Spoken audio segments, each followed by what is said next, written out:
Rider Carb 150, normal lang ba na may maingay kapag tayo ay nagpo-first gear o meron tayong maririnig na parang lagutok o kaya parang nagpupukpukan, ganyan. So, normal lang yan mga masar kapag first gear papasok kasi meron kasing hindi na balance yung kanyang gear pagpasok kaya mayroong parang maingay. Meron naman sa iba, smooth lang, meron namang iba yung para kang itutulak ng konti. So sa bawat motor may iba-ibang ano yan, kanya-kanyang abilidad kung ano yung nangyayari tuwing ipapasok natin sa first gear, second gear, o kaya third gear. So, ito try natin. Yung first gear natin to.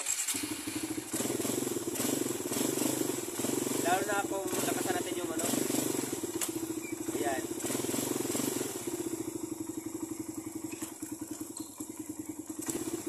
So, ayan.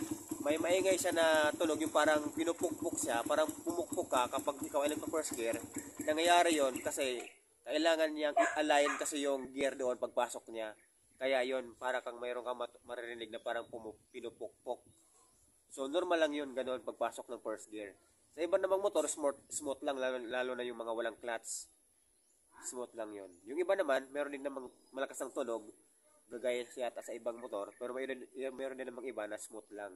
So ito, meron talaga siyang tunog na parang pinupukpok.